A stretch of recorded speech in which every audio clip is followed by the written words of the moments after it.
I'm glad you've come, though I'm afraid there's little in the way of good news. After you left, we reached out to both the Alchemists Guild and Stillglade Fane and attempted all manner of treatments.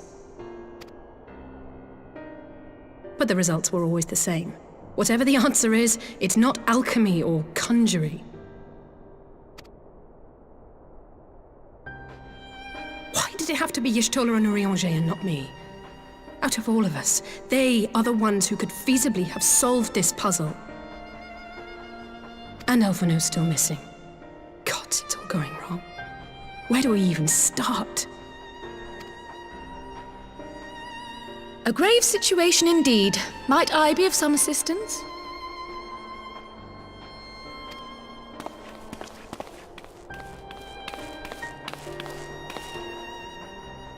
Cryle! I thought you were busy delving into the mysteries of Eureka. When word reached me of the plight of our friends, I could not well stay away. As a fellow scion, not to mention your erstwhile mentor, this is one of those times you should feel free to call on me, regardless of my personal circumstances. Yes, I should have thought of that. Thank you for coming, Cryle. We would welcome your insight. And I should be happy to provide it. Now, what's this I hear about Alphino heading into Imperial territory? That boy always did have some funny ideas. Do you remember the speech he gave when he was accepted to the Studium?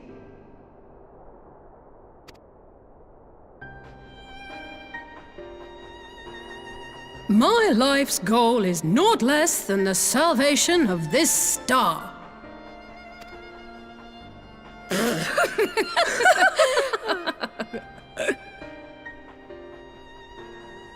That particular grand pronouncement has been a source of great embarrassment to him, as you know. But the fact of the matter is, he meant every word and has lived his life accordingly. Yes, he remains altruistic to a fault, but I'm worried he was too fixated on his goals to see the dangers, as has happened before. You needn't be so concerned. Though his values remain the same, Alphino is not the blinkered boy he once was. Slowly but surely his eyes have been opened, thanks to a certain someone. A certain someone whom he'd be mortified to learn had heard about his little speech. Mum's the word, eh?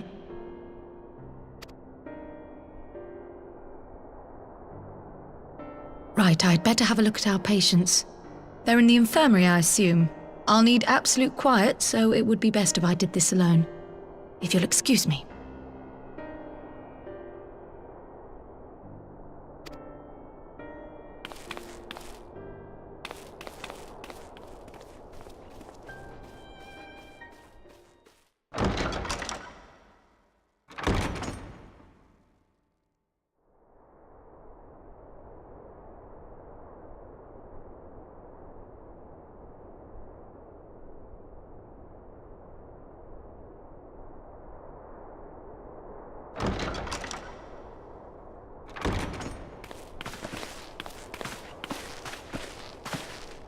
All three are in fine physical health. At a glance, I would say they were merely sound asleep. Except for the fact that I couldn't sense the slightest trace of them in their bodies. It's as if their souls have taken leave of their physical forms.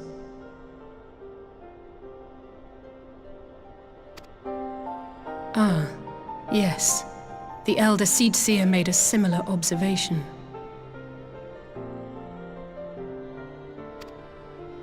I've read the report. When you heard this mysterious voice, you described feeling as if you were somewhere else, yes? If we assume the ether which comprises your essence is being drawn to some other place, then it may be possible to follow the trail it leaves behind, just as we did in our search for Thancred. I wasn't around for that, but I can't imagine it was easy. Oh, it wasn't. but that's no reason not to try. I will have need of Master Matoya's crystal eye if I'm even to make the attempt. So I suggest we pay her a visit.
Come to disturb my peace again, have you? I hide myself away in a cave, and still you people insist on pestering me with your problems.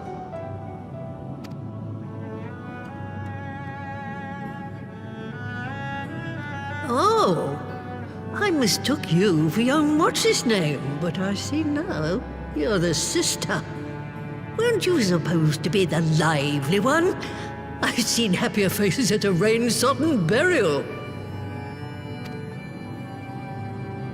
Well, I'm sorry to dash your expectations, but the situation isn't exactly conducive to gaiety.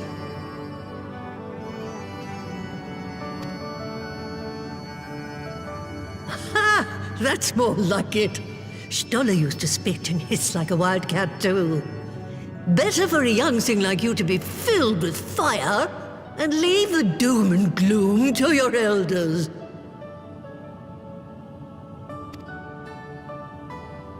Now, What exactly does this tragic situation of yours have to do with me?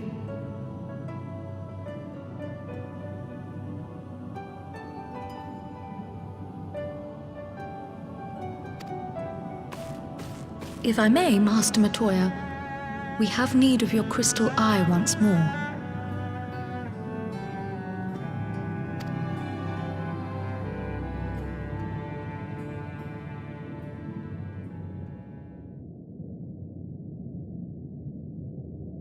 And Stola is one of the afflicted, is she? Very well. She may be an ungrateful stray, but she's my ungrateful stray, and I'll not see her buried before I am.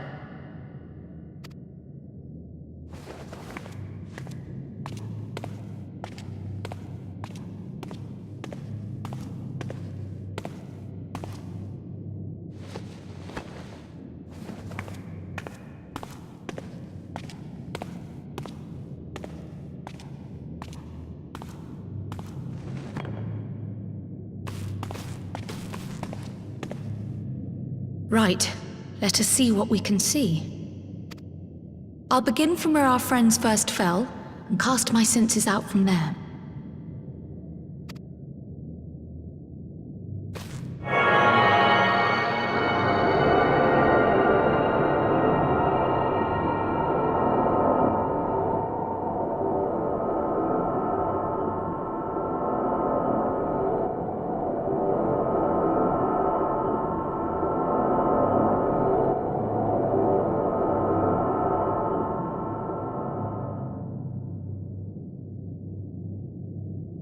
What is it? Did you find them? This doesn't make sense. How is it even possible? How is what possible? Kryl, what did you see? The threads, they just ended. And no, I didn't lose track of them. I followed them as far as they went. It's as if they were cut off. Could their ether have dissipated if it had? Oh gods!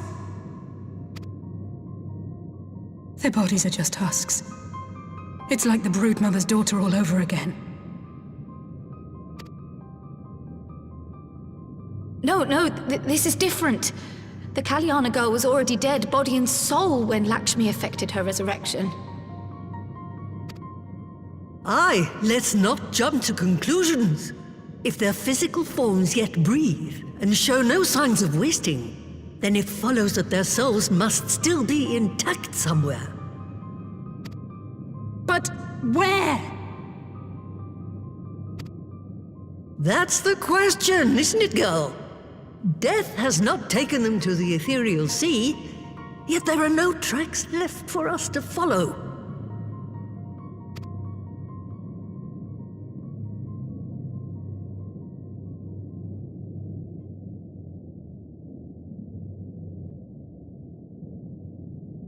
We're no closer to an answer than when we started. But knowing their souls are still out there is progress of a sort. We just have to keep looking. Pray, excuse me a moment. Yes? I remember, but... What, to Alamigo? We're on our way. That was Lise. Apparently, a group of Populares have defected to Alamigo, and Maxima, the envoy Alphino left with, is one of them. I'm sorry. I realize we've barely begun here, but... Go, child, go! You've made up your mind, and life's too short for dithering. I'll do some digging in the meantime and see if there isn't some other method we could use to continue the search. Let's be off then.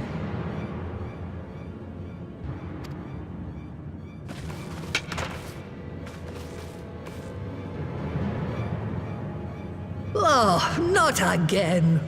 The enchantment barely seems to take these days. I'd chalk it up to old age, but I rather doubt it's that simple.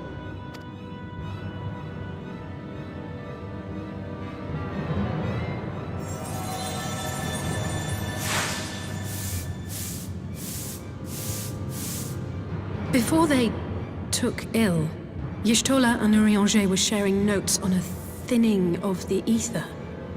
It seems to be happening all over. Does it now? And here I was, all set to blame my woes on that creaking mountain of refuse clogging up the Thaliac. I fear something has gone awry. Still, there's naught to be gained from starting at shadows. You can only do what can be done, and that but one thing at a time.